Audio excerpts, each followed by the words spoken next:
What up, football fans all over the world? It is your boy Mac the Giants fan, and I'm here with my guy, the super dope co-host, Adam Costas. Yeah, your boys is back, baby. It's time for the real deal NFC East Round-Up.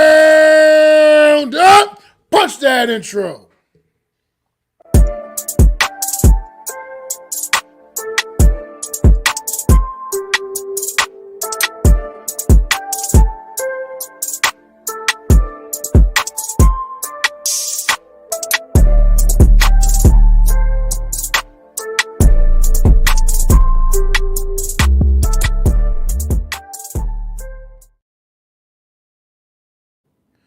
What is going on? What is going on out there, everybody? Thanks for tuning in to another edition of the Real Deal NFC East Roundup. I'm Matt the Giants fan. That's my guy, the super dope co-host Adam Costas. We are back taking you on that long ride, baby. We are here until January at the very least. And you know what? If one of these NFC East teams is blessed enough to make it to the Super Bowl, we here with y'all straight till February, each and every Wednesday. Myself, Matt the Giants fan, and Adam Costas. How you doing, Adam? We are back, baby, and I can't be more excited. I think this is year number 3 for us. I could be wrong, year number 2, something along those lines. We've been riding for a while. Again, I want to let everybody know I appreciate Mac for allowing me to join him on this show. If you guys remember all the way back, he did it by himself, and one day asked me, and here we are dropping new episodes. I do believe, like I said, year 3 of us on this show. I can't believe it's been 3 years. I wouldn't. This has been a great journey, a great ride, and I appreciate being a part of it. And I'm excited to get back on it. We're going to be here, like Max said, well into January, and possibly, you know, into February if there's a team or two from the NFC that might make it. So, yeah. And then of course we have No Mets, No Jets, who's always here, rocking, rocking with us. So just want to say thanks to him too. And no, you're not. I really don't care It's, about it either. It's a shit show, but we're going to get into that, I think, today. Just want to say what up to Mets, no Nets, no Jets, man. Always pulling up, man, Wales, chilling with us. And Wales, definitely salute, man. Appreciate you we're dropping back, by, man. baby. We are back, man. Adam back each and every Wednesday, man. We gonna be here with You know, y'all, man. you know Talking what we about should that have NFC played? East football. We should have played the clip where Carl Banks What's is up? talking to Lawrence Taylor and he says, "We're back" when they're going to San Francisco. That's what we should do. We're going to incorporate that next year when we come back, folks. That's going to be part of the intro as well. We're back. I'm glad to be here with you guys. Excited to chop it up with Mac as always every Wednesday that we do this. Again, I'm just honored to be here and blessed to have such a great co-host to navigate these next 20 weeks or so. Let's do this. Yes, let's do it. And like you said, let's get into a little bit of Hard Knocks, man. Touch on Hard Knocks episode 4 last night. It was mostly about it was all about the draft build up, Kind of building up boring. to the draft. I mean, yeah, it wasn't much excitement going on, but you can see where the Giants had their how their board was stacked a little bit inside. Looked at how their board was stacked and what they were interested in and what they were really was trying to do and make happen. But how you feel about it last night, Adam? I know you got quite the Uh, opinion. What's going on, Miz? I just think our front office is acting like a joke. I mean, I like Hard Knocks, but this Hard Knocks has not really been great. Last week's episode was like paint drying, bro. We're like, oh god. And I will tell you this, Joe Shane, I want your son to be the GM of this team. I want your son to be the GM of this team. You know why, ladies and gentlemen? Let me tell you what Joe Shane's son said. He goes, "You should take a quarterback because you only got this job once." Sound advice from a teenager. A teenager who goes to school every September and probably gets made fun of that his dad is the GM of one of the worst organizations in the league right now. And so, and the other thing that was telling about that episode is they clearly wanted to move on from Daniel Jones. Clearly wanted to move on. They didn't have the cojones to put it together. I think Joe Shea, you know what's funny is even John Mara explained to, I don't know if it was Brandon, I think it was Brandon He Brown in was the dropping room. the hints. He was dropping them. He was dropping those Right. hints to eat. He was dropping this to 20 years. 20 years ago. Yes, exactly. Exactly. People thought we were. He was he was saying, Ernie, of course he made it. And they played the clips in Hard Knocks saying, Ernie saying there, like, listen, you make a big trade, you do it. If you're wrong, you're wrong. But if you're right, you hit a home run. That's exactly what you do. And then Brandon Bean, fast forward to February, he goes, when they were talking about Josh Allen, he says, you take that chance because you only have this job once, and if they fire you, they're going to fire you anyways, regardless of what the result is. So, here we are, and I know that New England possibly never wanted to move. There's rumors that they wanted to. There's rumors that they didn't want to, but he's on the phone, and they say the only way we're moving off a quarterback is you give us a historic offer. Which, looking at the Drake May practice highlights, I probably would have made that fucking job because you know what? Joe Shea's son is right. Sometimes you only get one go at this. And we're here sitting here, and a lot of people are explaining to me, well, Joe Shea is going to be here next year. And if this team sucks next year, how does John Mara look Joe Shea in the face, who you just let Saquon Barkley go, you let this guy go, you brought in Brian Burns, you did all this stuff, and you end up winning, 7 games? That's the result that you get? And I'm supposed to then turn around and hand the keys to you again? So, again, we could be having the same conversation next year because, believe it or not, folks, I don't believe Daniel. We all know Daniel Jones not the answer here. He knows he's not the answer here. You could see it in the press conference. I could just feel it in his body language. He knows his time is coming. You can see it in the play calling at practice today. Daniel Jones is throwing little 5-yard dink and dunks, and they're having Drew Lock air it out down the field. I mean, I'm just telling you, if you can't see the writing on the wall, this is what's happening. Brian Daboll's body language in the show completely tells you exactly how he feels. You have I don't know how old his daughter is, 7? A 7-year-old kind of telling you who to pick in the draft. I mean, I know they like Malik Neighbors, and he even says, Joe Shane, we could get a guy like that possibly later on in the draft. And what does he do? He goes for Malik Neighbors, who, by the way, I know Miz is going to love this. Malik Neighbors might be a problem when it comes to personality. He is Odell Beckham Jr. If you didn't like Odell Beckham Jr. and you had a sand in your ass every time he did something, well, guess what? That sand's coming back in the form of Malik Neighbors, okay? Listen, you're your quarterback, bro. You air it out. You air it out. Even the pass he did throw downfield didn't look strong enough. Well, you can say whatever you want and defend him. Well, listening to him speak, Daniel Jones speak, listening to him speak, he says that everything's pretty much fine. He can do everything that he needs that they need him to do. So exactly. So don't give me this. That's the case, come on, bro. If that's the case, then maybe we do need to see more. I personally didn't really see the much of the clips today from practice yet, but at the end of the day, if he's healthy and ready to go, we need to see more. Stop this. I'm giving you an analysis take of what I'm seeing on the field. Okay, that's what I'm giving you. I don't have to like the guy to tell you what I'm seeing at practice in the practice clips. The guy clearly missed a guy at a screen pass. He should have hit that pass as a $60 million quarterback. You don't miss those. I got Drake May hitting a bomb down the sideline of Nelson Aguilar. I got Dak Prescott opening play of his series, dropping a dime to fucking Brandon Cooks. And I was supposed to say, this is the first day? Come on, bro. He's sixth year in the league. You need to be better. I don't care if he's coming off injury. Kyler Murray came off injury. Look at that guy. He still produced when the game was on the line. This is what happens when you have a quarterback like that, okay? And if he is babying the injury, then he doesn't need to be out there. I need a guy to be out there. I was telling Mac just before, maybe if you want to make a case, Miz, if you want to really use that as your terminology, maybe the knee is not fully healthy because that is his plant leg and his torque leg.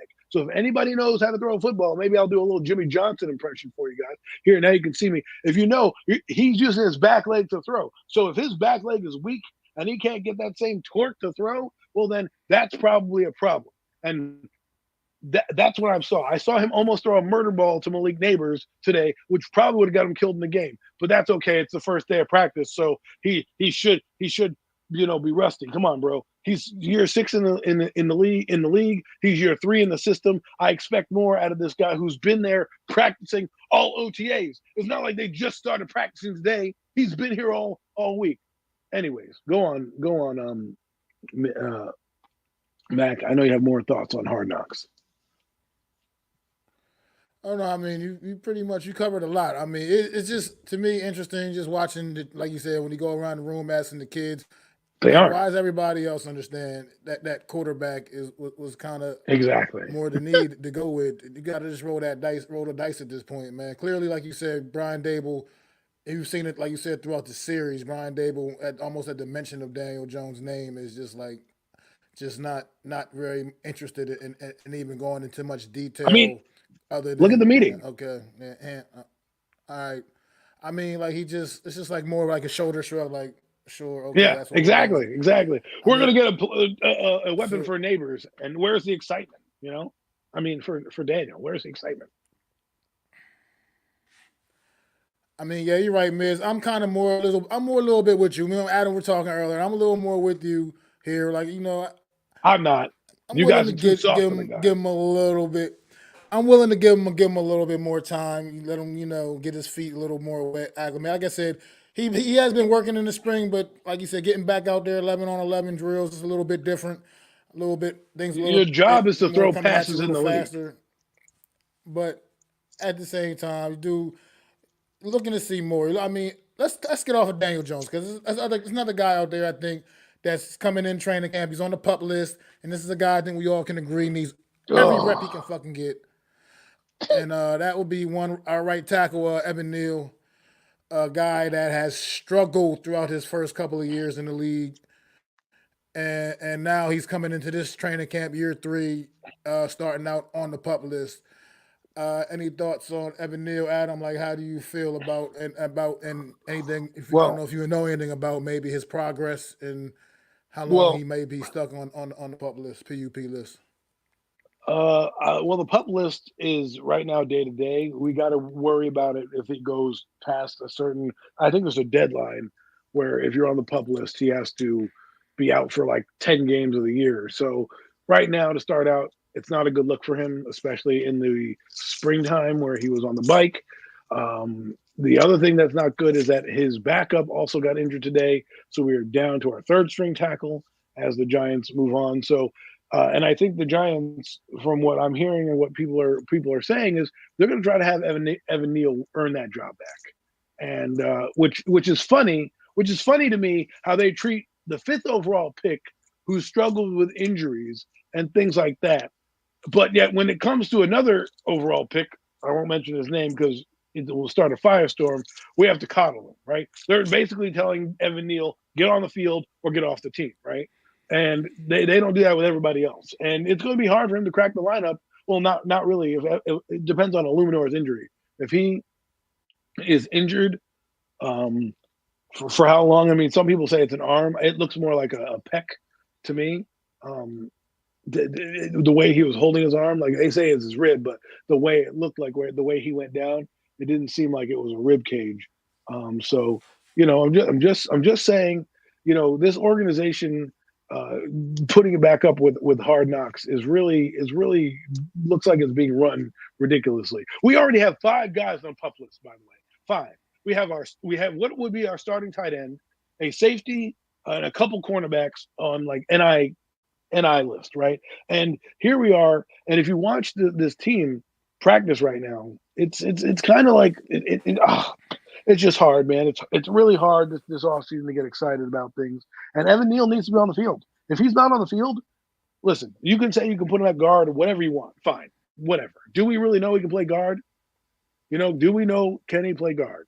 We don't know. Um, and now you know Well, what? That guy Rodden, his price just went up. His Rodden's price just went up. He knows now you're desperate to get guys in here. You just lost your right tackle. You got Josh Azudo. And here's what I'm talking about. You brought in all these guys, and now you're going to bring in more, and half these guys are going to be cut. It's going to be a log jam up there, and you're going to see a lot of what you saw today.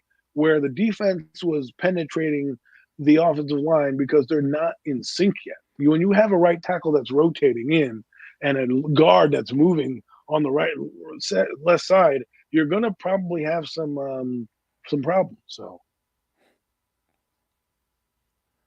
it's not going to be Belichick. It Yeah, better not it's be already Belichick. problematic. Yeah, I'm not really. Yeah, I already told you how I feel about the Belichick thing. I'm not feeling it. I don't. I think this team doesn't need. That's not what this team needs. I mean, not knocking the greatness of Bill Belichick, but it just No, he'll we come got in. let the dinosaurs retire, man. Let them roll off into the sunset, man. At this Here's point, what I man, will he's say done about enough. this. Bill, he's Bill go Belichick. for it. I mean, here's what I don't. Here's what my thing. I talked about this with somebody. I don't know about you, Mac, but this has been the first time in a long time where the Giants have been in the offseason conversation from January to training camp. There's been something, whether it's the Barkley thing, whether it's Hard Knocks, whether it's drafted, flying all over the world to watch quarterbacks.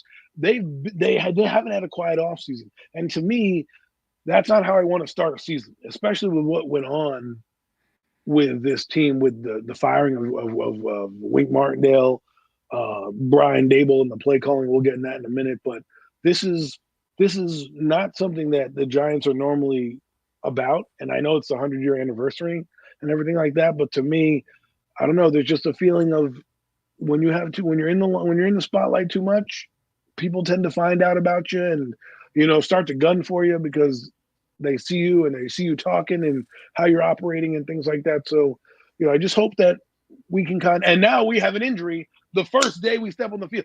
First second we step on the field, we get an injury. And it's to one of the key free agents that was brought in to hopefully revamp this offensive line. And there we go. I mean, I don't know the extent of the injury. I haven't seen any reports on it. I don't know if it's something that's going to keep him out of training camp, keep him, who knows, miss time going Not into the yet. We don't season. know yet. Right now, I have no idea. No, Well, so the Twitter but doctors say there it's we a go. rib. I mean, that's well, well, like I said, we'll have to wait and see. But at the end of the day, it's just here it is, the New York Giants, first day of training camp, and already, like you said, we got problems. But look, that's when it's time. We got to overcome, and hopefully, that's what this time is for. You take time for other guys to step up and try to do things. Joshua Zudu, it Yes. hasn't been great, Here's this. Here's a but little at the end of tidbit the for you, day, Mac. what's that? Josh Azudu comes in for Illuminar, and the first play gives up a sack. Just let that marinate for you. I mean, he's used to doing that. He's given up several, as we know. He's given up several. That's something he does quite well. He's got to work. That's something he needs to definitely work on. I mean, right now these guys got to get the reps in though, because at the end of the day, that's who's here right now, and that's who he got to work with. So it's just the typical New York Giants stuff, but hopefully they can figure out ways to overcome. I mean, I'm that's as optimistic as I can be. I'm not. I'm overall the like. Yeah, we brought in Brian Burns. Things is going to be different now. Oh, we did this and we did that. We drafted Malik Neighbors. I'm over that. I mean, a couple years ago, we were screaming, "Oh, we got Kenny Galladay. Yeah, hi, yeah, let's go." We was talking last year, Darren Waller, how much everything was going to change. I'm over all that. Now it's just all about what we see on Hmm. the field in September, man. I can't go on nothing else but that from this point forward, man. And day one of training camp, it's already a little rough, a little murky, but hopefully it's nothing serious with Illuminor and he'll be back on the field soon and get some more work in. I mean, it's crazy that you get hurt on a day where there's absolutely no contact as an offensive lineman. That's just Well, they crazy were to they me. were. It looked I like they were mean, kind of. It looked like they were kind of hitting a little harder. Like some people were commenting about it, like they were kind of being a little physical.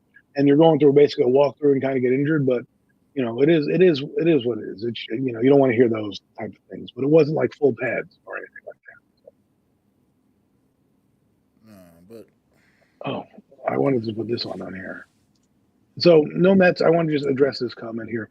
I think the line will be fixed when we have a new signal caller underneath center because I was watching a couple of team highlights and one came on and Geno Smith was there from the Seattle Seahawks. And one of the highlights of him was a guy broke through his line, literally almost untouched.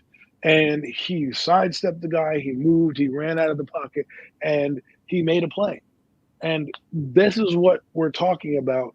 We try to blame the O line for the problem, but sometimes the guy behind them has to be able to uplift them.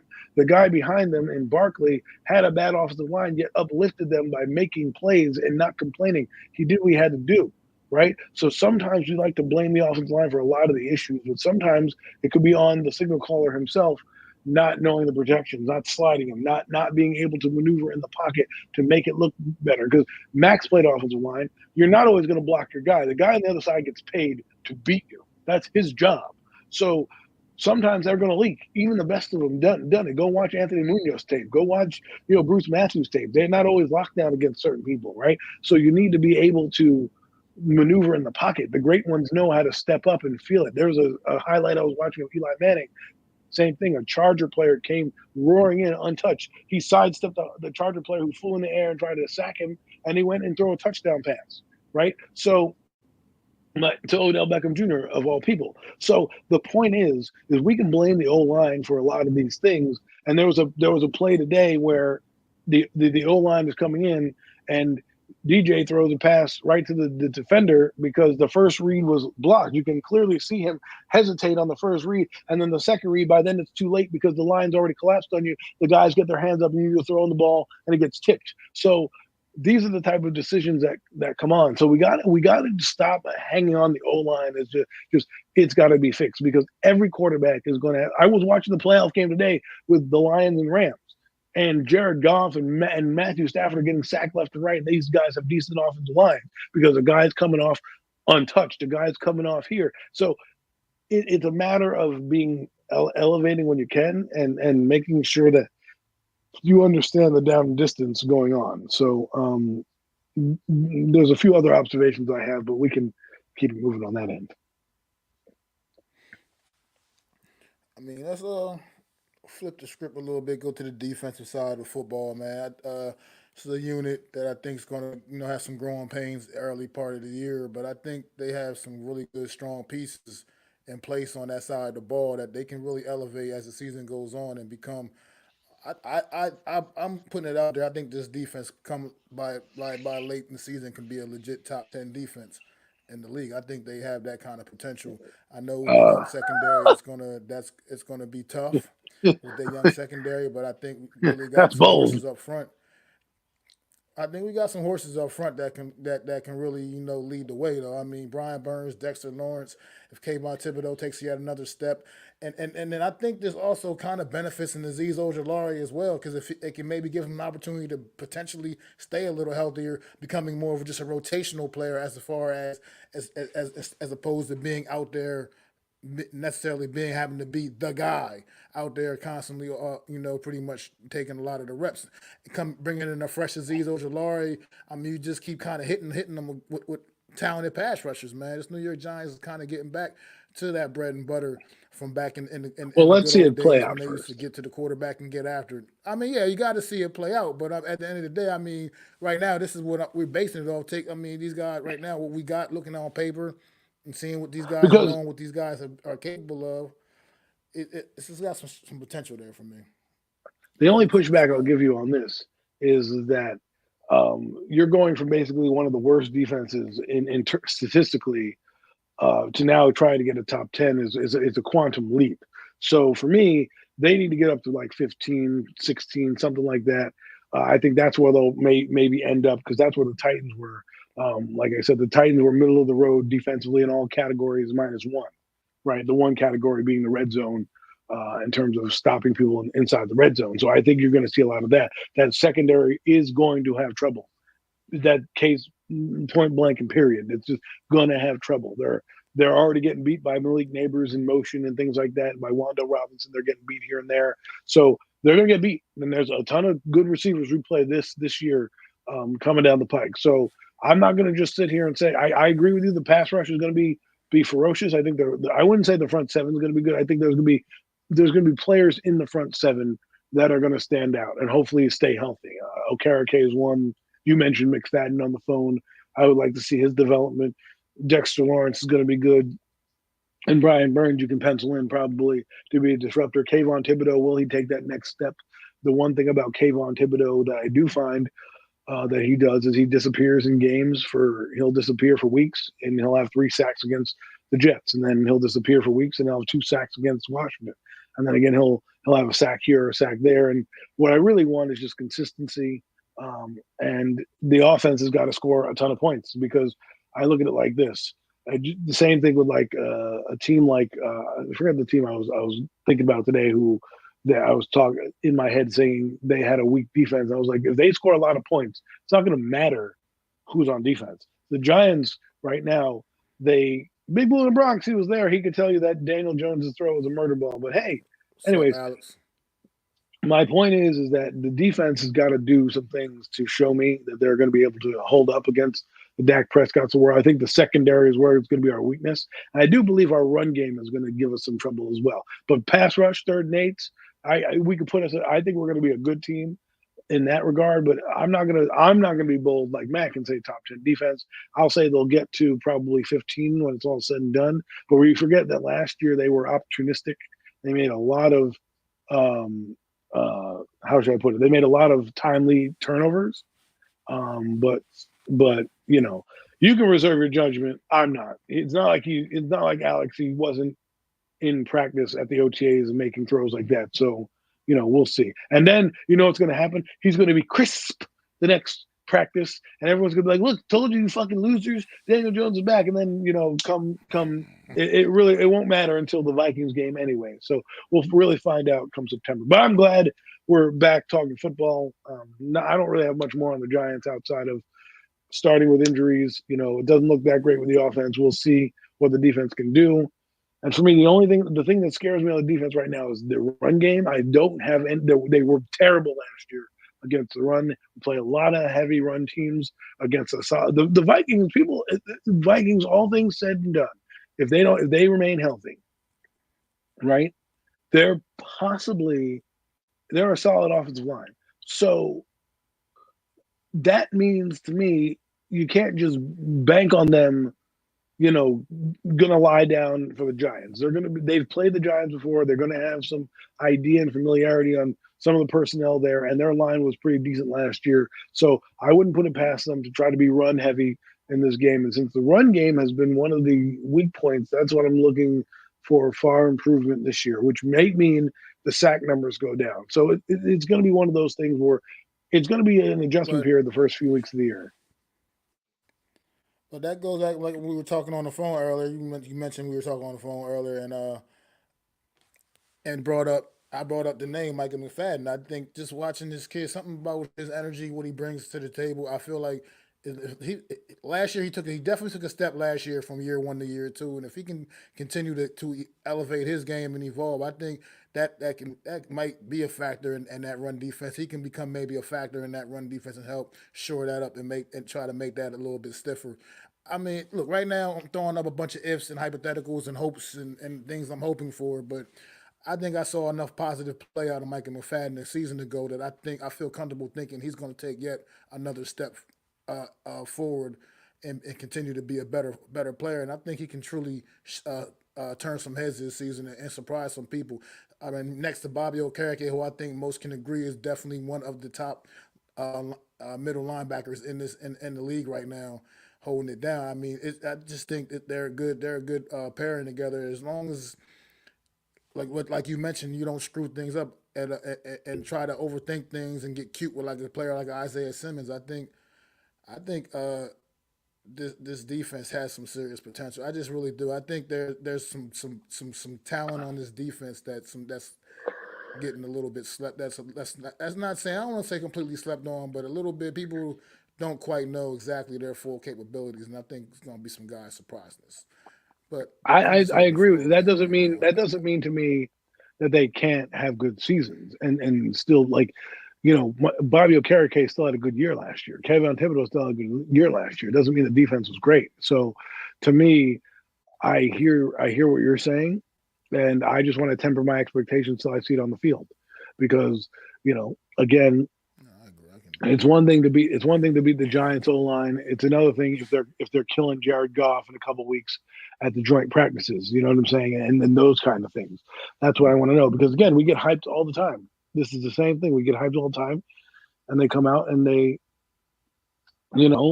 shit the bed. So again, we play some solid quarterbacks here. We play some solid old lines, some teams that are predominantly run heavy and are going to try to test out that D line. And I do believe that the Giants unit is going to be a solid one. Let's see if they can create a lot of turnovers. So far, they've had a couple at practice. And let's see if they can continue that into the games like they did last year. Again, this defense is pretty similar to Wink Martindale's, but again, terminology is terminology. And you got to learn how your coach calls plays, right? It's going to be a different voice in your helmet. It's going to be a different way of looking at things, and you're going to have to buy into the system. And hopefully, they don't get too far behind. So, the one thing I will say is I don't need Isaiah Simmons as an every down player, and I hope he doesn't take too many reps away from Micah McFadden because I do believe McFadden deserves to be on the field after last year. Isaiah Simmons is less of the tackler that McFadden is. He's more, to me, a blitzer. That's essentially what to me his role is going to be. I know they say he can cover people out of the backfield, but there's a reason why he didn't have he's called a positionless player because he plays a lot of roles. So right now they had him in the DB room. I don't necessarily know if I like that right now, but we'll see how it all fits together. And again, I'm not going to get too. I'll be honest with you, 100% transparency. I'm not really that excited about the Giants this year. I'm excited for football. I'm going to see what the Giants did, but we'll see what happens in the game. Maybe they'll change my mind. Maybe at the end of the year, I'm sitting there, hanging on like with dear life, saying, "Oh my God, we're going to make the playoffs." You know what I mean? Or maybe not, right? So we'll see what happens. Again, you got a lot to prove this year, and we'll see how they do. So, What is going on, El Capitan? What's up, Ralph? Yeah, thanks for El stopping in, bro. Capitan. Appreciate it, man. But yeah, let's move on. Let's move on. Let's go to Oxnard, California, where those Dallas Cowboys Oh go my out there out to the Lord. West Coast and get their practice on. They went out there and they was a little light. They was a little light. They was missing that top receiver, that top wide receiver, that top guy in that receiver room. CD Lamb was he was a no go at Cowboys training camp. Man, did not make the trip with the team. Definitely holding out right now because he wants to get paid, and like one of the top receivers that he is. And right about now, I mean, Michael Gallup also retired from the Dallas Cowboys, and Well, they the really Raiders. He's got on the some Raiders. question marks. I mean the Raiders. I mean that's what I mean. Yeah, but either way, he retired.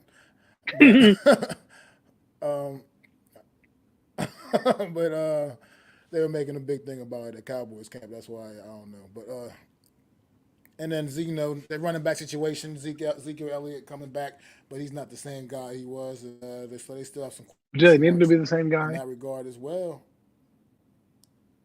I mean, he I doesn't mean, they need necessarily to need to be change the same over. guy, but just a little bit of questions for the Dallas Cowboys coming in. I mean, a little bit, always like the Cowboys, a little bit of drama. Jerry Jones keeping things, keeping everybody guessing. The CD Lamb thing will it hang over their heads throughout the whole entire training camp? Will they get anything done before the season? Will CD Lamb hold out going into the season? Is it? I mean, there's a lot of questions. Michael Parsons is already chirping about a little bit more money too. So you know, wouldn't be the Dallas Cowboys without a little bit of drama, man. A little bit going on, man. Did you hear anything out of Dallas, out about these Cowboys?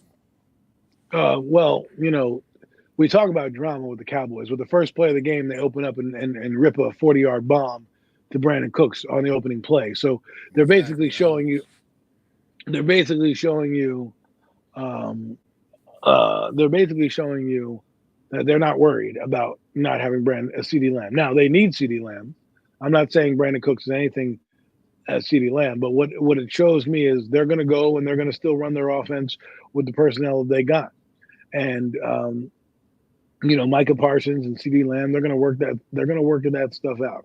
This team needs those players, all three players: Dak Prescott, C.D. Lamb, and Micah Parsons. Now, the thing about C.D. Lamb that he's still under contract technically, right? He just wants to redo. It's not like Yeah, his contract is coming up. So same with he's on Parsons, his fifth year option. right? Dak Prescott, on the other hand, is a guy who's playing for nothing. Like he has to play for a new contract. So it's interesting to see that he's out there still slinging the rock. CD Lamb, I don't know if he'll take it into the season. I don't think he would want to do that. I mean, I'm not him. I don't want to talk for him, but I think he'll probably hold out till the end of training camp at least, and probably get there by week one or for week one, the 10 days or 2 weeks that they have to prepare for from August like 28th to September whatever 11th 12th whatever the first game is. So you know I think he'll be there when it's all said and done. As far as Zeke Elliott, I think they needed a Zeke Elliott. He doesn't need to be the 1,000 yard back because they're probably going to do a running back by committee, but they didn't have a pounder last year. They didn't have a back they could rely on in short yardage situations to turn around and just hand the ball to. Tony Pollard wasn't that guy, clearly, because he's now in Tennessee. And they have a decent stable of guys in the backfield. But Zeke Elliott coming back is not about the home run threat. It's more about the steadiness of running. And Zeke Elliott wasn't terrible with New England. He wasn't, egregious. Would I say he's a world beater? No. Would I say he's the Zeke Elliott that he was with the Cowboys? No. But if you're looking for a steady presence in the backfield, you could do worse than Zeke Elliott. I mean, there are still a few guys out there like a Leonard Fournette or Murray. I forget what his name is. Amon Murray or something like that. So he's still out there too. But I guess if you were to look at Zeke Elliott's stats last year with New England, he's still 29. He's still got a little. He's got a lot of tread on the tire. But if you look what he did last year, he still put up 642 yards, right? And that was running back by committee. He only had 184 attempts, 3,500 yards.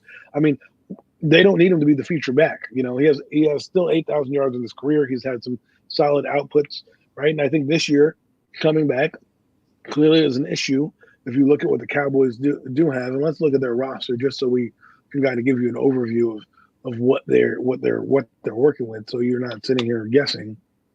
So basically, he comes back, and like I said last year, they didn't really have a run game. They didn't really know what they were doing. And Zeke Elliott is not a huge player, but look at this. Running backs, right? They have Malik Davis, who did well. They have Rico Dowell, who they had last year. Royce Freeman. They have Deuce Vaughn, who's here, and then they have their fullback. So there's going to be a running back by committee here type of running game going on, and they're going to have all guys in there that can do different things. And I think, like I said, they need a steady presence. What people aren't talking about is their offensive line is still there. They got Cooper Beebe, who's going to be coming in and playing and growing. They have Tyler Guyton, who's a tackle. Okay, I mean, you want to talk about rags to riches. This team knows where to replenish the young guys, and that is in the trenches. They have one. Let's see how many rookies they have. They have one, two, three rookies on the offensive line. Three rookies on the offensive line.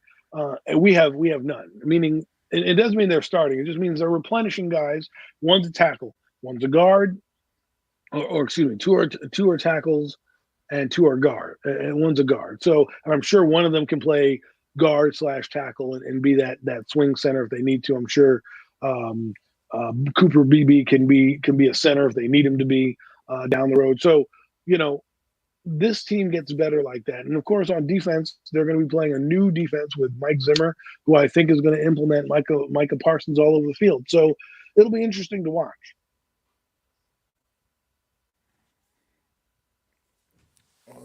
I mean, you see, like I said, right now, not too much going on. I mean, obviously, first day camp, just the Cowboys, whatever. Just right now, all we really know, the big news of the day was the CD Lamb thing. But like you said, Dak coming out firing, looking sharp. Obviously, a solid day of practice for him, true vet. But we really don't got much more on the Cowboys, to be honest, this week. I mean, we just kind of here chopping it up. This is like I said, first day of training camp. and we'll as more things start to develop over the course of the next days and weeks, we'll have a whole lot more to discuss. But right now, so far, looking like Cowboys off to get their 2024 campaign off and running. Everybody will be talking about how the Cowboys is going to do this and how the Cowboys is going to do that because that's what everybody talks about every year. What the Cowboys is going to do, and then the Cowboys never do what people think they're going to do. So we'll just wait until the Cowboy mystique fizzles out like we get every year because that's the Dallas Cowboys, man. That's the shit show that is the Dallas Cowboys. But we should expect some good things from this football team. Like Adam said, the offensive line is still intact and it's got them trenches intact. You can go a long way, man. It starts up front, most definitely, and the Cowboys definitely do know how to keep that offensive line very relevant, and they know how to protect their quarterback, and keep him upright. So we'll see. But what's going on, G man? 2011. Appreciate you stopping in, man. Yes, indeedy, man. We was talking more of the Giants in the top of the show. We've been kind of moving around to the other teams in the division right now, but we was appreciate you stopping in. Ron P, thanks for stopping in, man. How the hell did I get in here? Honestly, I don't know. Oh, welcome, welcome. It's like you a Jets fan. Welcome anyway, man. Thanks, brother. Appreciate you. Well, we're talking NFC East, But so sit back, relax, get your popcorn, and enjoy some of this on this side. The Giants are all on the back pages, not the absolutely, Jets. absolutely. But you got any more thoughts on the Cowboys? We can just You know, move not along, really move it too along. much. I just think we gotta. Everyone wants to take things. I know people want to take things with a grain of salt in preseason, but it does matter to me when I see teams like the Cowboys, teams like across the league dropping dimes and throwing the ball downfield and uncorking passes. It means something. Training camp means something to build. These teams come out and look like they're in midseason form already, and we're coming out and you know um, putting musical chairs out there, it means something to me. So I'm not getting into the hype. I'm not going to try to overanalyze things, but I can see certain things, and the things that I see sometimes concern me, and I'm going to bring them up here. They may not be the same with other people, but I'm just being honest. And I think right now the Cowboys are we're showing you on the first play and showing the world like, look, we're still going to be the Cowboys. We're still going to try to run our offense while CD Lamb is not here and get our work in, and those business decisions will handle themselves. So, I doubt that you won't see CD. I doubt you'll see CD Lamb in the preseason, but I doubt he'll be on another team come September. So Well, I mean, all right, I get it, and I hear you, Adam. I do hear you, and it is. You like to see your team looking sharp in practice at least, because right now, shorts and jerseys, whatever, no contact really at all. These first couple of days of practice, you like to see your team looking sharp, and it's tough to see them, But like I said, I know how you feel, 100%.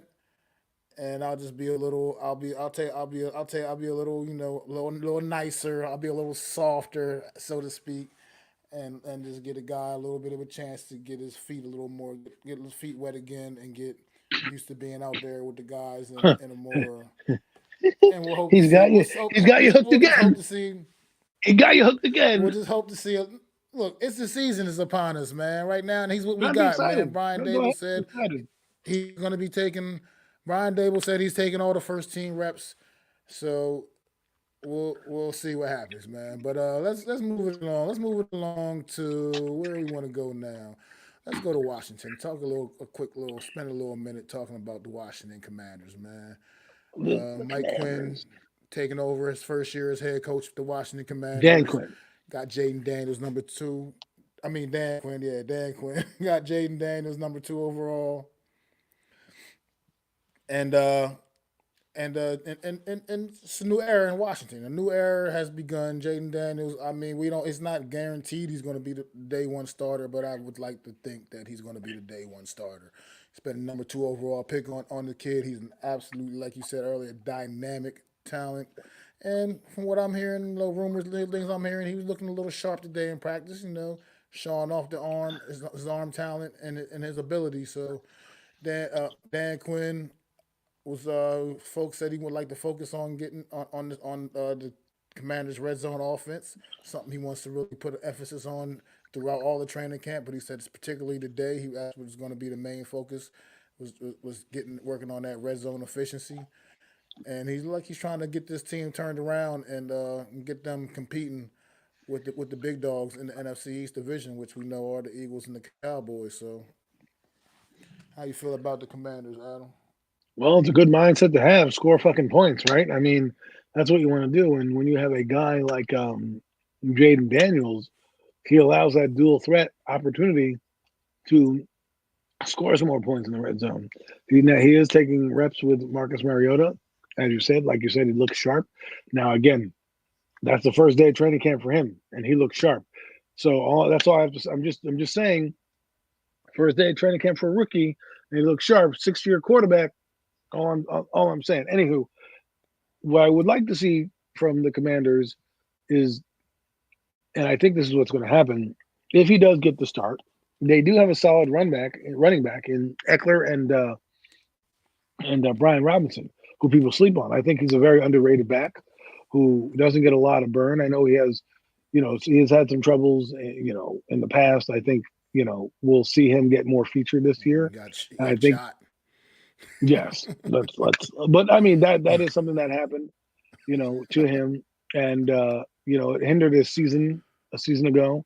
So I think he'll bounce back, and I think a strong running game will help out Jaden Daniels, especially going forward, because Cliff Kingsbury worked with Kyler Murray, had a similar kind of skill set with Kyler Murray over in Arizona, and Cliff Kingsbury is now the OC with the Commanders, and I think he's going to implement a little bit of that he did with Kyler Murray, saying, hey, if it's not there, don't just stand back there, use your legs a little bit, because when you have a guy like that who can tilt the field in a heartbeat, that changes the game drastically, because now the defense has to change up a bit and to keep a spy, and that's one less guy maybe double teaming your receivers. Remember, they have a decent group of receivers as well. It's not like they have no slash. They have Scary Terry, who is probably the most underrated receiver in the NFC East. They have Jahan Dotson as well, and they'll be throwing the ball to Logan Thomas at tight end. I think they also got Zach Ertz, if I'm not mistaken. So they have a And don't couple forget they've guys, added Austin Eckler in the backfield. So Austin right? Eckler is also a guy that can do some Good damage pass out of the catcher. backfield in the passing So game. for a young quarterback who's trying to get his sea legs, these are the type of things you want to see, right? If anything, I know the Cowboys are hard to compare, but if you were to go back to 2016 and watch what the Cowboys did to help Dak Prescott, they ran the football a lot. And I think that's what they're going to try to do here in Washington, try to establish the O line and give the kind of what the Eagles do. If you look at what the Eagles did last year, they had trouble in their first down package. But when they're in 3rd and 5, 3rd and shorts, they can do whatever because their quarterback can throw and pass. I think it'll be a little similar here with the Commanders, because they're going to be able to kind of usher in this guy and try to keep him with sea legs. On the other side of the football, I think they'll be competent defense. So I think they'll be a great defense. No. Do I think they'll be able to get some turnovers and be opportunistic? Yes.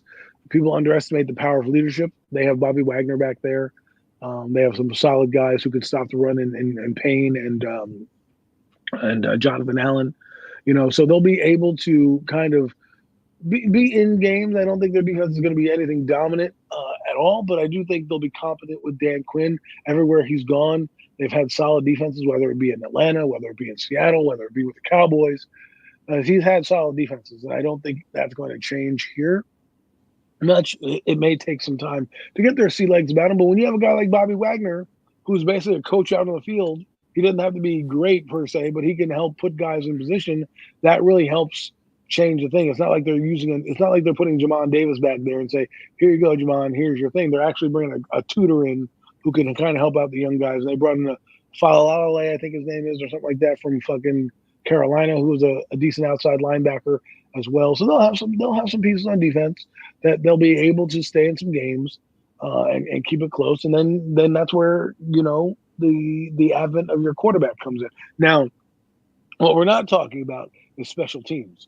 and that'll be a make or break for a lot of these teams going forward. Because remember, we have the new kickoff rule here, so when you're going through training camp and you're watching these roster bubbles happen, keep an eye out on some guys that may not be top receivers, but may have some speed. Because again, we're back at that age where your return man could be the difference in a ball game, and you know those are going to be kind of decisions that are going to be need to be made. So they also got Luke McCaffrey. I forgot about that. They have Austin Eckler.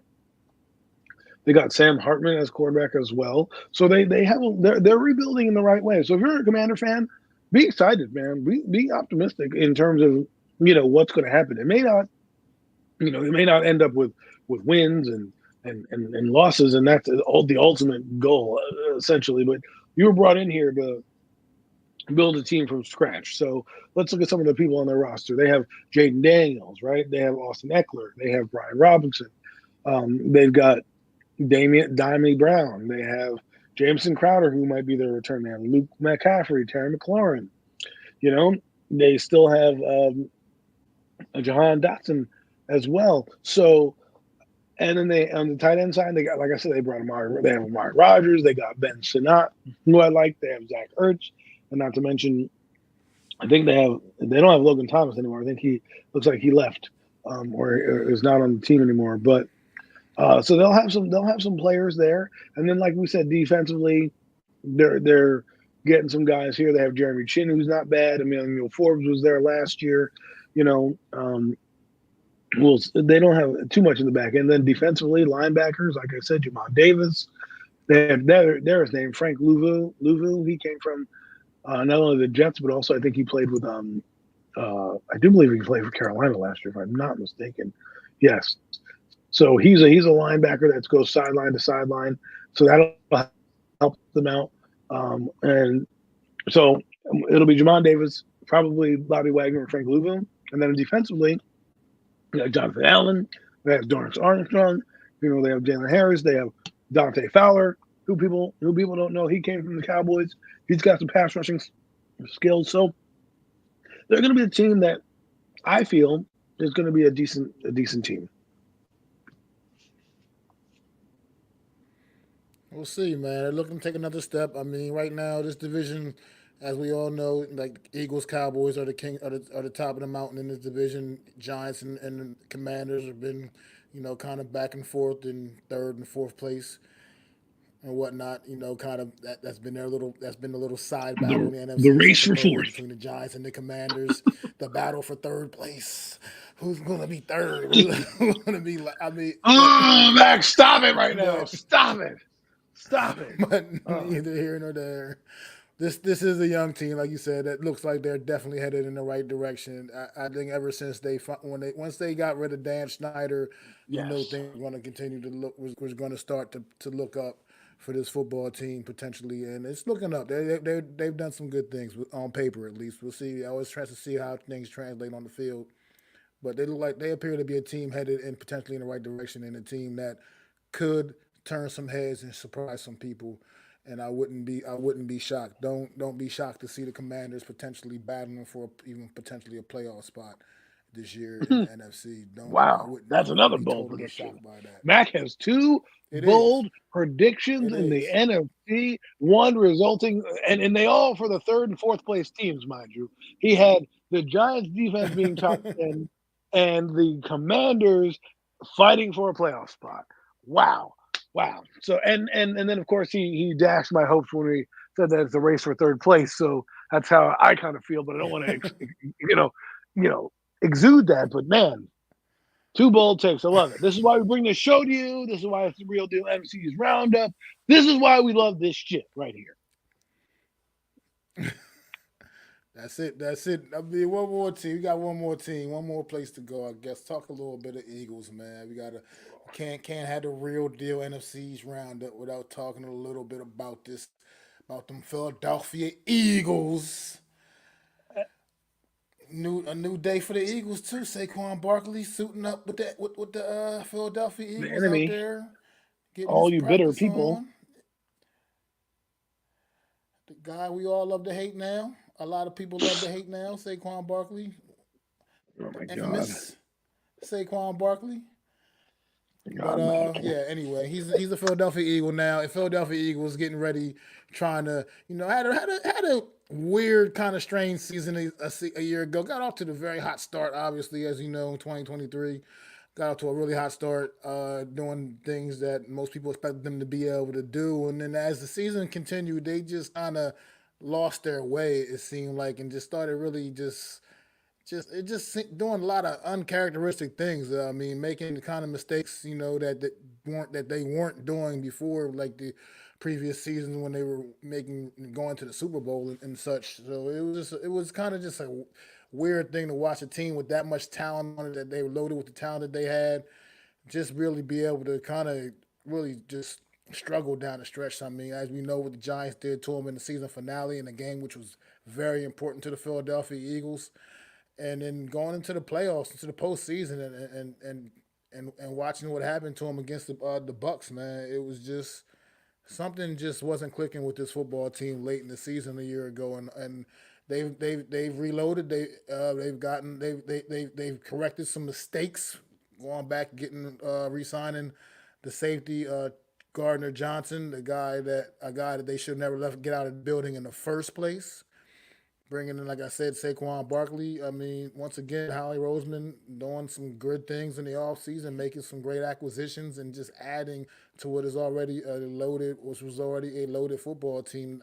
Take it, they had a big hit with Jason Kelsey retiring, but this football team has done a great job, like we said about the Cowboys, keeping that depth on the offensive line, and just always seeming to be ready. The next guy up always seems just seeming to be ready. So if Jordan Mailata can come back to form and be the player that he was a couple of years ago, and Trent the other guy, I can't even remember his name right now, forgetting his name, the right tackle. But Oh, anyway, I mean, this Philadelphia Eagle Lance team looks. Johnson. Not Lance Johnson. Yeah. Yeah, Lane Johnson, Lane Johnson, that Yeah. guy, yeah, Lane Johnson, and and so this team looks like they're once again ready to go, man. I mean, as much as I hate to say it, they seem to be a team that does things the right way, man. I mean, all across the board, they do it right in the front office. They're doing it right on the field.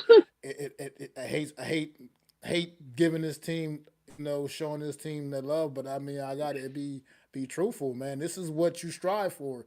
I mean, yes, they haven't gotten over the hump with the titles necessarily. I mean, they got the one back in 2018, but they haven't seemed to recapture that again yet. But this team is always constantly in the mix, man, and they're always a factor when it comes down to it in the NFC, man. So, Adam, what you got, man, on this damn Eagles, on these Eagles, man? Well, like you said, a lot of good things there, and teams like this somehow find a way to keep being strong, right? Every year we talk about, oh, this team's going to fail, this team's going to fail. I think last year was a combination of many things. I think they blew their wad against Kansas City in that game, and that they played their hearts out, and I think that's their peak of their season. And it kind of after that kind of went downhill a little bit, and then they kind of got stagnant towards the end of the year. We're winning one game against the Giants and kind of not winning anything else and then kind of limping into the playoffs. I think they had a lot of turmoil going on. I think it's because they didn't have what they have now, and that's Saquon Barkley in there, a guy that's going to be a game changer. They also have Kellen Moore calling plays, which will allow them to do some different things. And again, that secondary is revamped. C.J. Gardner Johnson is back. They got two of the best corners in the draft, not to mention still Darius Slay as well. They have a decent front seven. I should say one of the best front sevens. I shouldn't say decent. They got a pretty good front seven, led by Devin White and Jalen Carter and a couple of those guys. They added Bryce Huff to their mix. So we'll see how Vic Fangio can get these guys lined up. And I think the Eagles, this is the team. Remember I said early on in the show, I said there's a team that needs to score points. Well, this is the team that needs to score points. And Saquon Barkley will help you do that in the red zone with little plays. And if they can get up, and remember, the Eagles last year didn't really have too much trouble moving the football between the 20s. It was they couldn't deliver in the red zone when it mattered. because their offense wasn't diverse, right? So now, if they still want to run that same offense, which I doubt they will, let's say they want to run that same similar style, Saquon Barkley adds that element that they didn't have last year, where a guy can come out of the backfield and basically be a game breaker, right? So if they score a lot of points, it's going to be easy for them on defense to pin their ears back and do what they do best, and that's get after the quarterback and wreak havoc. And they play a defense that in Vic Fangio, where they're going to play that single high safety and bring a lot of pressure from their front seven, play a lot of bump and run as they go, and we'll see how they pan out. But again, we talk about well-run organizations. We just talked about the Cowboys a minute ago and how they replenished their team, right?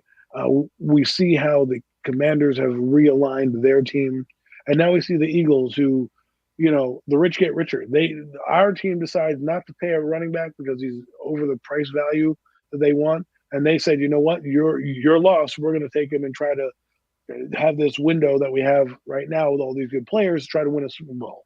Right, that's what they're trying to go for, and Saquon Barkley makes you flirt with that. Right, he allows you to flirt with the greatness that is on your team. So for me, as much as we want to talk about it, this seems to be the Eagles' MO every year. They've had one bad season in the last, what, 6 or 7, 8 years. The one time they didn't make the playoffs in 2020, right? Every year outside of 2016, they were in the playoffs. 2017, they went to the Super Bowl. 2018, they were still in the playoffs. 2019, they were in the playoffs. They fell off in 2020. 2021, they make it with a young Jalen Hurts.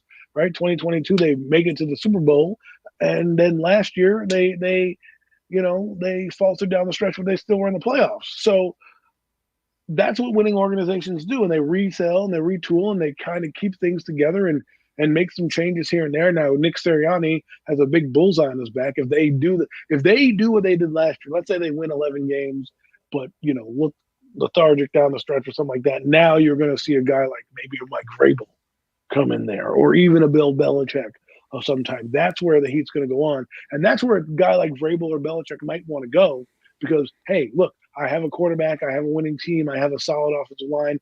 I don't need to do much to win here with the Eagles, as opposed to maybe a team like the Giants, who might have more questions than answers when it all comes said and done. So for me, the Eagles, I think, and I want to get your thoughts on this, Mac, who you think is going to be the cream of the crop for the NFC East in terms of winning it, because it's always a good game to play and see who's going to win. We already talked about the battle for third place. Right now, we're talking about the battle for first and second place. And I think one of these two teams, whether it's the Cowboys or Eagles, will also be fighting for a playoff spot down the stretch. Whether or not they make it, Saquon, ESPN, Saquon, I didn't know the GM conversation was recorded. So, that doesn't really matter. The GM didn't want him anyways, but Howie Roseman did. So it would have been nice to see Hard Knocks in the Eagles territory and kind of seeing like that. So who knows, man? There's a lot of bad blood that's going on. Why do they agree to this version of Hard Knocks? We'll get to that in a minute. But I think the Eagles, are going to have, I said it the other day in a space, there's going to be 2 games in their calendar that they're going to want to win more than anything. And that's the 2 games against the New York. So they could go, 2-14 or 2-15 as long as they get those 2 wins against New York, because that's basically how they're looking at it. And that's how this rivalry is going to be set up. And we hope that the Giants aren't limping to play them. We hope that they have some type of backbone to get there. But if they're not, I can see the Eagles, looking at this game as one of those games to kind of keep pace, because you got to think about it like this. They open up in Green Bay, and they have a tough schedule as well. The entire NFC East does. But for the Eagles, they need this game. They need the games against the Giants and teams like that to kind of win and stay relevant. So I think they're going to be a good team. Oh, he's going to play like he wants the Giants. Yeah. Trust me, Saquon Barkley, if he doesn't have like close to 200 yards combined in terms of like rushing or receiving, that team is going to be through the roof geeked. I mean, I don't remember what. I think we go there week. I think do we go there in the last game of the year, or do they come here? I want to check it out because I think we play them in New York. Okay. I think that might be in New York, the last game.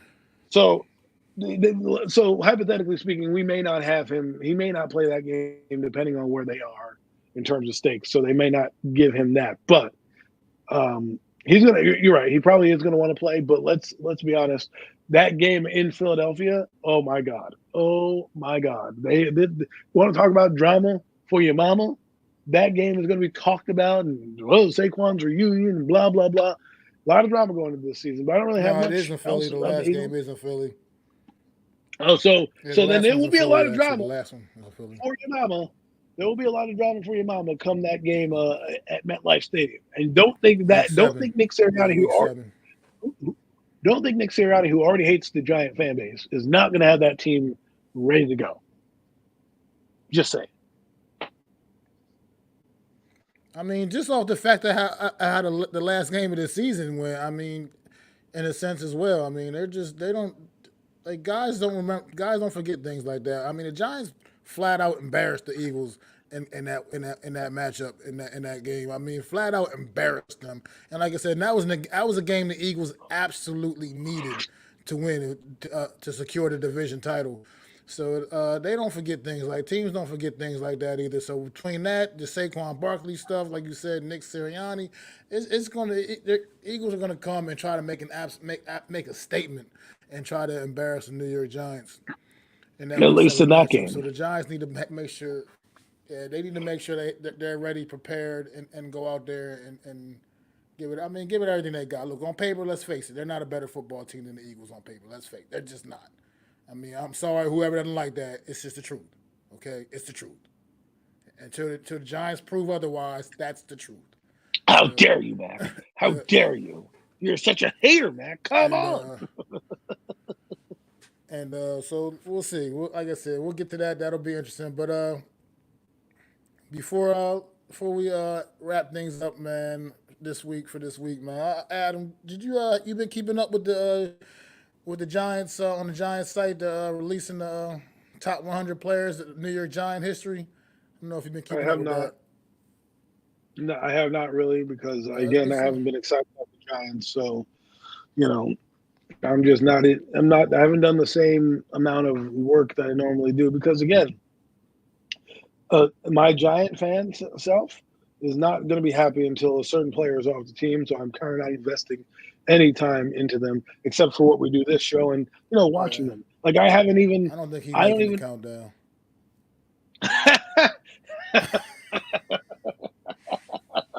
If he makes the countdown, oh my god, I can't believe. I mean, Barkley He's making not. it It's not cool. possible for him to make the countdown. Barkley did make it. Barkley was like number 95 or something like that. He was on the first Have episode they when hit Andrew Thomas they and released the Dexter first Lawrence yet? 10. They haven't said Andrew Thomas's name yet, but I'm not. I mean, I think he. I don't think. I think he wouldn't. I don't quite think he'll be on here either. I don't think seen quite enough yet for him to make this list. It's been some It's funny impressive because names, man, so far along the way. They're down to I think they're down to 70 right now. I well, the think top one should something. I think be some. number one should be Lawrence Taylor. Well, we I know mean, that if he's he's not number going to be one, number one. if I don't he's think not number one, then anybody's. what's the point? That's. I think we can all. I think everybody knows Lawrence Taylor's going to be number one.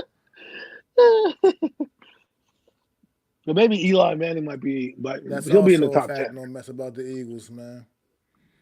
The Eagles are just that team when it comes to against the Giants. I don't know what it is, but you're right. Even when we're a better team on paper against, we still find a way to lose to that team most Yeah, a lot of the man. times. I was a fan in the mid Nah, '90s. I think Eli will be in the top. I want to 10, say top. top 10. I don't know, top 10 for sure. He'll be in top 10 for sure, but I He's don't not know if gonna they'll be get number him in the one though, top five. Max. I'm not sure if he'll get into the top five, but Lawrence Taylor's gonna be number one. And figure like your top 10 is gonna have guys like Strahan, Lawrence Taylor, Strahan, obviously number one. Eli will be in the top 10. maybe Oh man, Maybe it's Amani like it's Toomer, maybe Amani maybe. I Toomer. mean, he's the leading receiver all time. Phil Simms will probably You, be up there. Maybe Harry Carson. Gary Carson will What do you probably think be in about the top 10 for what sure. about Andy Robustelli? You think he'll be in the top 10? I think he has to be in the top 10. Robustelli has to be there. I think I think I agree with that. I think you're right.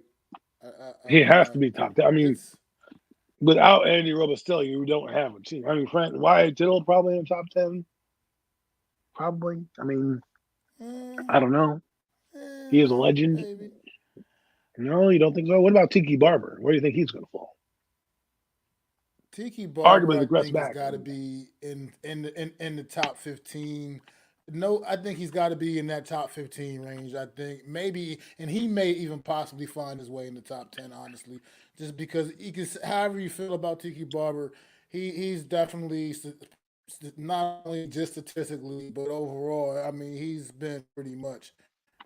I mean, the cream of the crop at running back in this organization.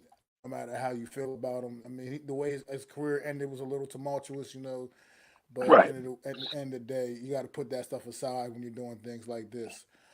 And I think that I can't imagine him being anything lower than top 15. To I be got a honest, couple other Tiki guys for you Barber. that But that I wanted your take on.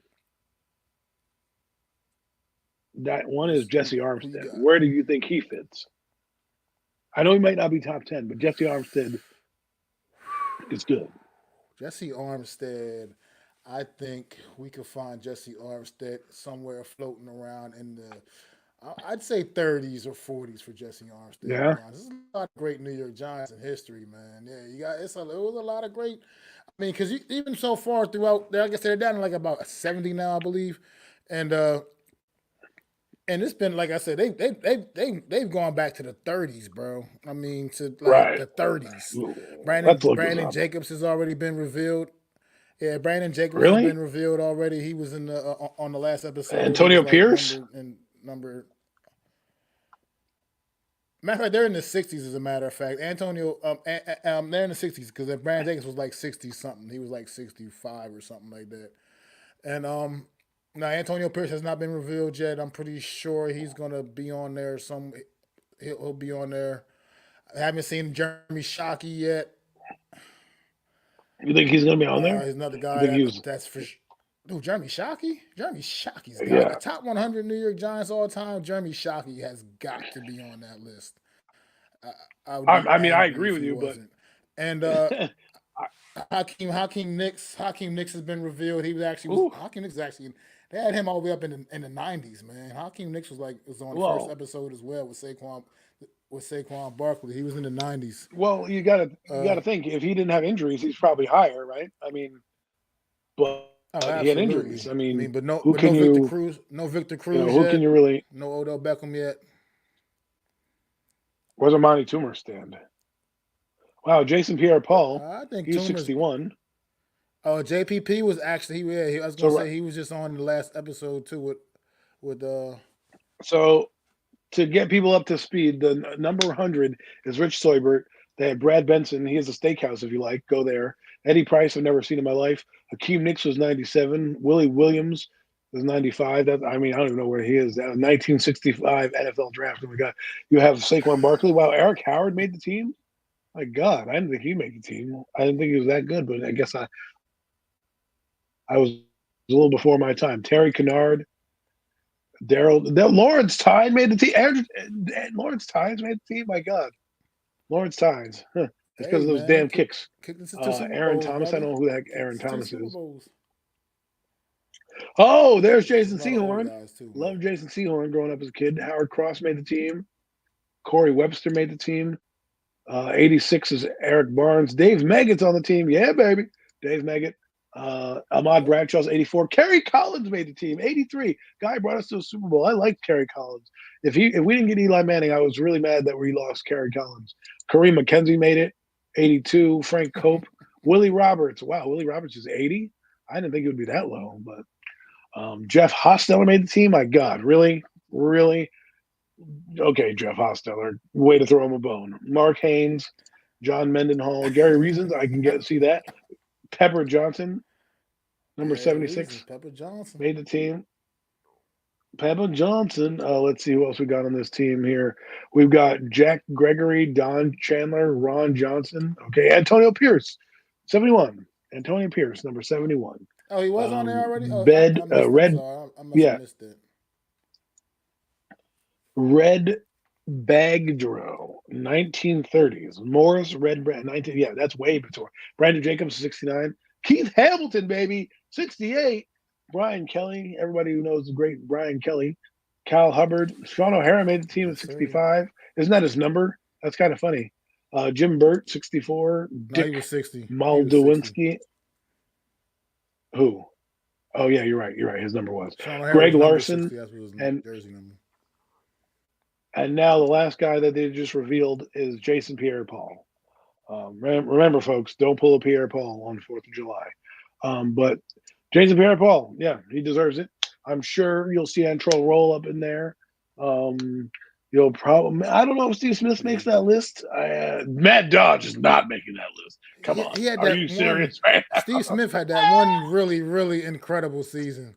That one season he had like 108, 8 catches or something like that. That one season where he was just caught every damn thing. But I'm not so sure if we'll see Steve Smith I on don't this think, list. You got to get Plaxico Burress on there. right. You're gonna have to Toomer's get definitely Plax on on there there. at some point. Like I said, Possibly Ike Hilliard, Toomer. Victor Cruz. I'd like to see Hilliard. I don't think he'll make it, but I'd like to see him on there. Definitely. I think they're way too high because I think with Hakeem Nicks being number 97, I think that means you're not going to see Ike Hilliard on this. Ike Hilliard, I mean, he was good, but he never. I don't think there's any point where he really truly had the impact Hakeem Nicks had while he was here, and Nicks was. Well, what about Rodney Hampton? So I'm just. Do you think Rodney Hampton makes it? Oh, I think Rodney Hampton's got to be here at some point. I mean, he retired as the all-time leading rusher in New York Giant history at the time he retired. So, and I think just the impact, Rodney Hampton with me, I'll never ever forget his first carry in the NFL. It was a preseason game, but it's still his very first touch in the NFL. This guy takes it like 70-something yards to the house, man. You know, I'll always remember that about Rodney Hampton. You know who did that too? Even like I said, even though it was in a preseason game, it was just crazy. At the first time, he was a first-round draft pick, and the first time we get to see him touch the football, he takes it like 70-something yards to the house, and it was just it's a great memory of Rodney Hampton for me. Barkley did that too. Barkley did that too against the Browns. Because I remember in the game, they gave him the rock the first time. He ran 68 yards down the sidelines. And Bob Pop was like, that's why you draft that guy second overall. So, you know, some parallel there. There's so many guys. I didn't, you know, a lot of the Super Bowl guys made it. I'm sure the defensive player is going to be there. I wonder if Kenny Phillips will make it. I'm not sure he will, but I liked him. I doubt he will. I loved him. If it wasn't for those shot knees, man, those shoddy knees, he could have been a great he could have been an all-time great safety. I loved him so much, man. I think Kenny Phillips was so good, man, when he was healthy. But just the problem was he was really never healthy, and that was just the issue.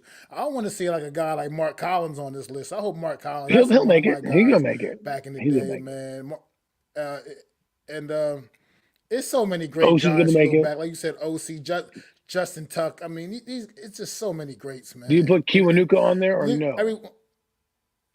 I think we're already past the point where we would have already seen him. I feel like he would have already, his name would have already popped up already. I just think we're now getting down to numbers where I just don't imagine he'd be ranked at this high. Yeah. I mean, Odell Beckham DRC, he made it. DRC. Odell's definitely going to be on there.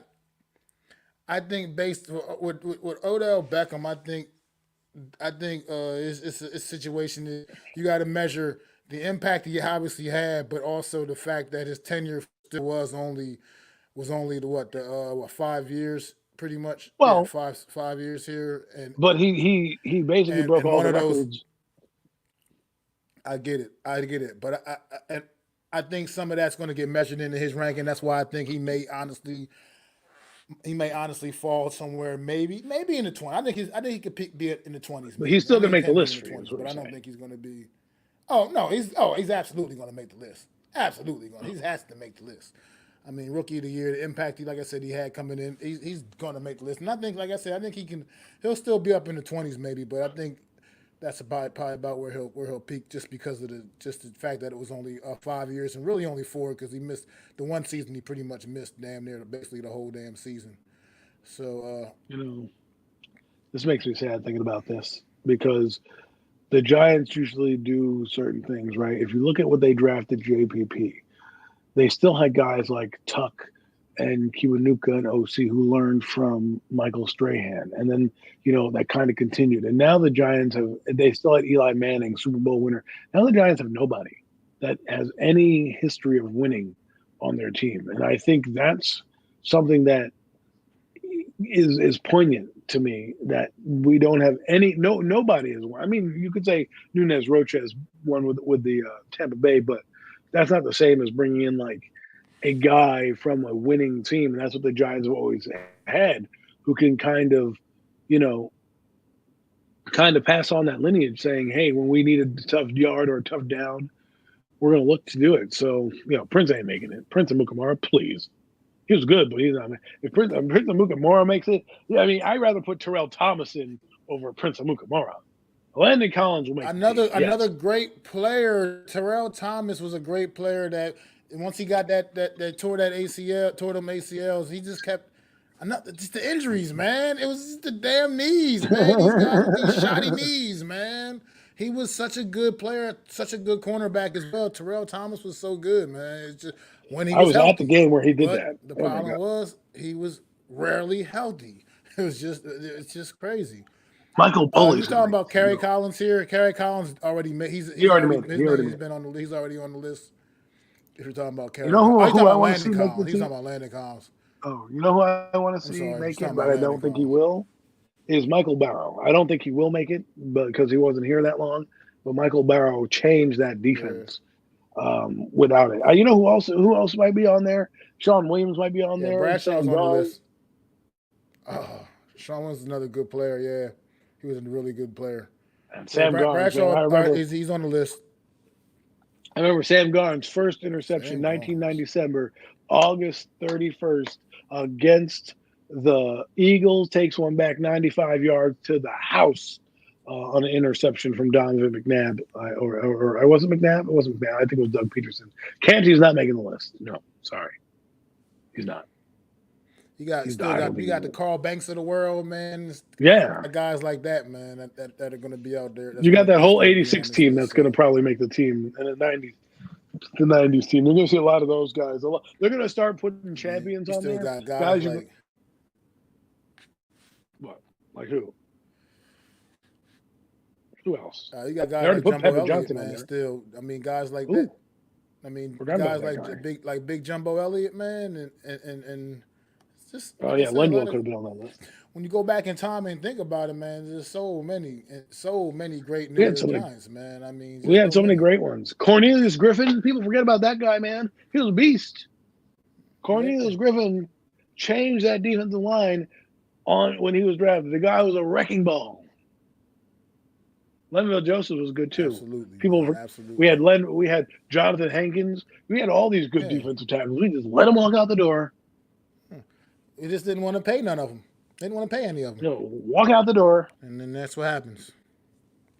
Walk out the door. We have no. So, I'm oh trying to look. man, I'm trying to think of the mid '90s who might be on there, because that mid '90s offense had basically one player. You had Chris Callaway, Dave Brown ain't making the team, so you can definitely take that off. A guy who might make it, but he might not. Robert Harris. He was pretty good. I don't think he'll make the team, but he was pretty good player. It's probably all going to be the guys from mostly 2000s and on from now on, and sprinkled in some '86 guys that you may not know about. Collins definitely. get Mark Otis Collins definitely Anderson. making it. Otis, Yes. we'll get Oh, he'll Otis make it. Anderson on here. He'll get on there too. Of course. And He was yeah, MVP. like I He's said, going to make Mark it. Collins better be on there. Oh, he's going to be on there. Mark He's Collins going to be on there. better be on this. I will be I wouldn't be angry if surprised if he's Mark not. Ingram's I in would there. be really, Phil really Simms going to be on angry. there. Phil Simms a lock, probably You top got to 20. get. I mean, you got to get. You got to get Bavaro. You got to get Bavaro in the Yep. mix, man. I mean, personally, I'm not mad if you got Bavaro. If you get Bavaro in the top 10, I'm not even mad at that, man. I loved everything about Mark Bavaro when I was a kid growing up, Yeah, man. I just love watching him play. he was a beast. And damn, yeah, it's like this is. That's why I've been watching it because it's cool because every week, when they do it, when they drop like a new group of The 10, they names. always have like two of the people on the panel, like two of the people on the panel, or like two of the people that are on the countdown. Yeah. On the last episode, it was Brandon Jacobson, who the hell, and and Gary Reasons. I think it was Gary Reasons.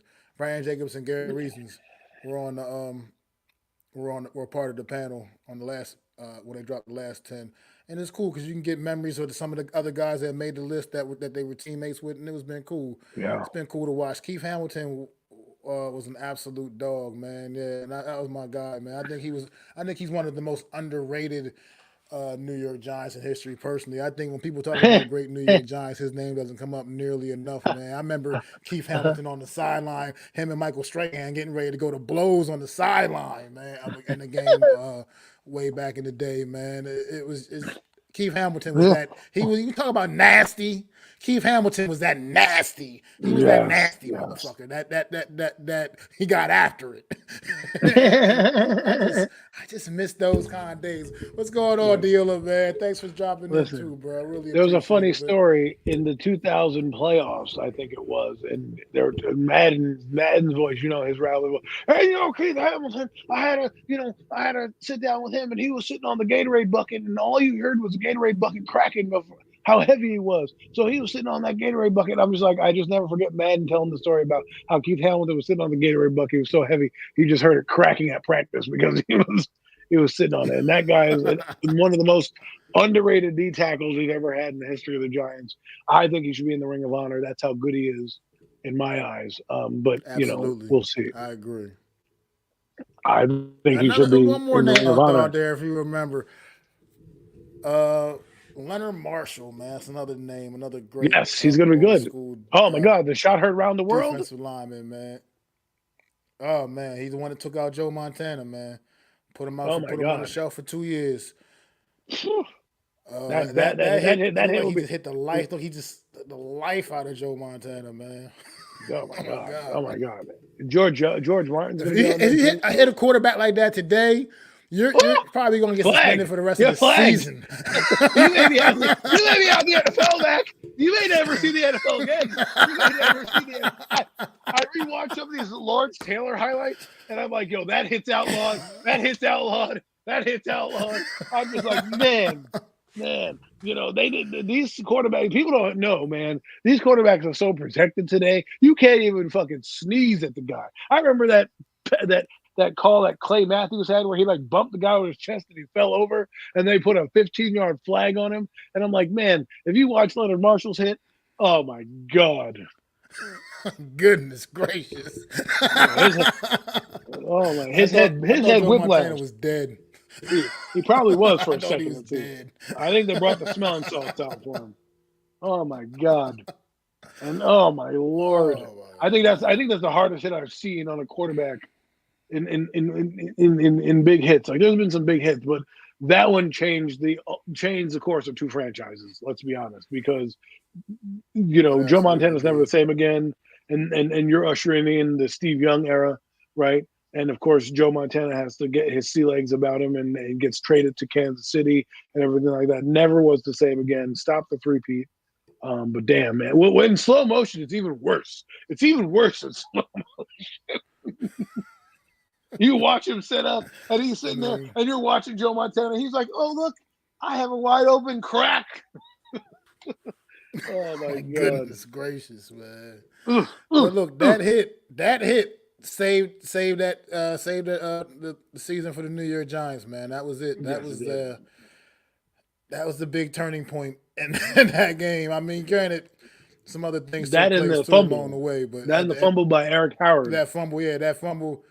Yeah, absolutely. Eric Howard created that fumble. Lawrence Taylor recovered that. That's probably why Eric Howard made that list. That fumble, he fumbled that, forcing that fumble, man. Lawrence Taylor jumped on that thing, man. Roger Craig, apparently they were saying Roger Craig, I believe, didn't fumble the ball all season or something like that. Yes, or only had maybe one or something fumbled the entire something to that effect. He wasn't a fumbler. It was just crazy how it landed in LT's hands. It was like destiny. Yeah.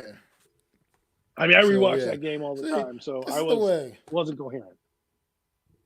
But it's fun, man. I definitely appreciate everybody hanging in here, man. And I just wanted to end the show with that, like make it a little lighthearted, end the show going down a little memory lane with the New York Giants, because right now the memories, old memories is really the only good thing we got. We don't have any recent good memories right now.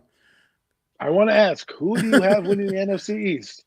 Do you have the Cowboys or the Eagles in the NFC? Because I know the Washington Giants ain't getting close, but of those two teams, who is it? I got the Eagles right now. I think that team is just fully loaded, man, and the only thing that can stop them is themselves. I really believe that they just have too much talent on that football team. Well, I'm going to say the Cowboys, and we'll see who is right towards the end of the year. Next year, maybe we'll put a wager on it. Maybe somebody will wear some jersey or something. Who knows? But we'll do something fun. As for this last thing, you guys should do a greatest Giants moment countdown. Maybe we'll do something along the lines before the season starts. Me and Mac are just getting back going, and we know that there's a 2-week period between the start of the year and the regular season. So maybe that week before the preview show, before we preview all the games, maybe we'll do something fun like that. So we'll keep that in mind. Yeah, it's cool. Good idea, no mess, no debt. Thanks, appreciate the idea, man. We'll try to put our heads together and put something together, man. And but definitely appreciate y'all stopping in, man, pulling up. Like I said in the top of the show, me and my guy, the super dope co-host Adam Costas, we are back, locked, loaded, each and every Wednesday. You're gonna see our pretty faces from now till at least January. At least January. And if one of these 4 teams can be so blessed to find themselves in a Super Bowl, you're gonna get us till February. Straight like that. We are back with the real deal NFC East Round-Up. Pull up next Wednesday, 5:30 p.m. Eastern Standard Time. And we'll be back. Thanks to everybody for tuning in. Make sure y'all go sub up. Myself, Adam Costas, the Hardcore Sports Network. We definitely appreciate y'all. And we keep putting that work in for y'all each and every week. And it's going to keep getting doper and doper and doper and doper. So this is where you want to be on Wednesdays. Tune in. Absolutely. 5:30 p.m. Eastern Time, man. And we'll catch y'all next week. I'd like to thank you all for listening.